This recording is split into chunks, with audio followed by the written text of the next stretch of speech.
itong ating pH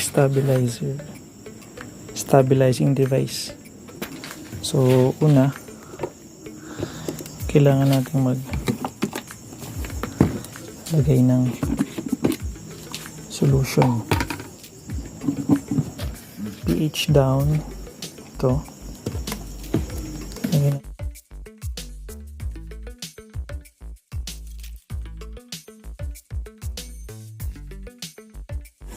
pH up.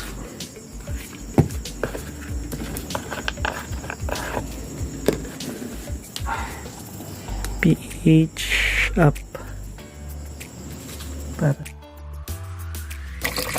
so concentrated po itong pH down and pH up natin, hindi ito yung maraming improvise na tawag dito, maraming improvise na pwedeng gamitin dito, pero ito yung ginagamit natin, concentrated.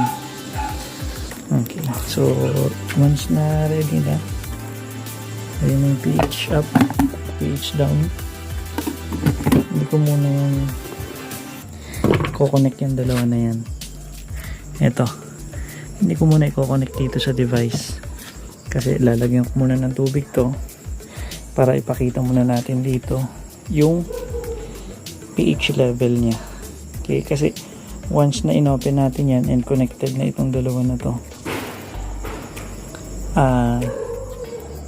magpa-function na siya, so stabilize niya na. So papakita natin din yun, pero hindi muna natin i-connect to. Lalagyan ko muna ng tubig. Okay, so lagyan natin ng tubig na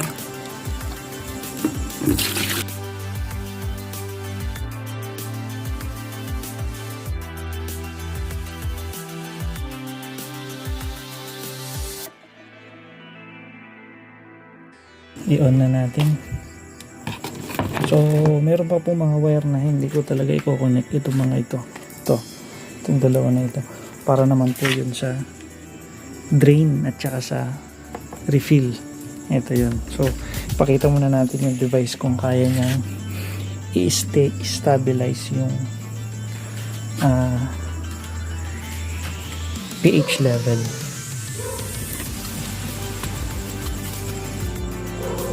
Okay, yung pump yan yung naghahalo, so automatic yan.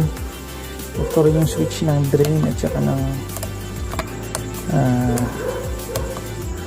drain tsaka refill, pero hindi na rin i-connect yun. Ito muna ano,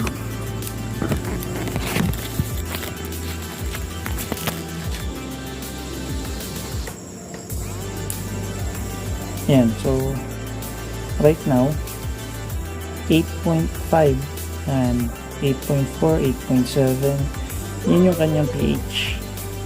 Ayan. So hindi ko pa po yan kino-connect yung device natin para i-stabilize siya. Okay, so once na kinonect natin yan, tignan natin kung ano mangyayari. Okay, so connect natin yung 3, which is, wait, wala tayong pang connect, in 3, yan, and then in 4, ayan na po, nag-pump na kung titingnan nyo yan sa loob. Yan, tinatawag na hydro drip. Yan, habang nag-hydro drip. Yan, pantayan natin yung pH level kung nagbabago pa.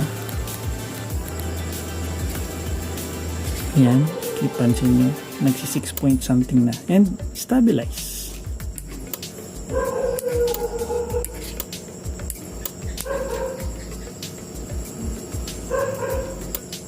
Medyo tatagalan ko yung video para mas mabantayan ninyo. Kailangan kasi stabilize at saka ma-maintain yung stabilization niya.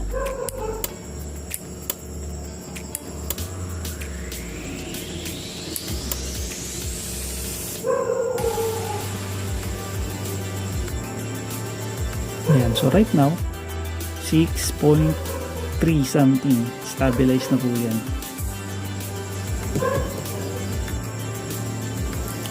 Medyo tagalan natin yung video para makita nyo. Ano po yan ha? Ito po yung sensor. Ito, connected yung kulay black. And then, papunta dito. Ayan po yung pH sensor. Na pH level po ito for hydroponics, which is 5 hanggang 6.5 pH level. So, para mas matest natin, ayan, check nyo siya. 6 point yan.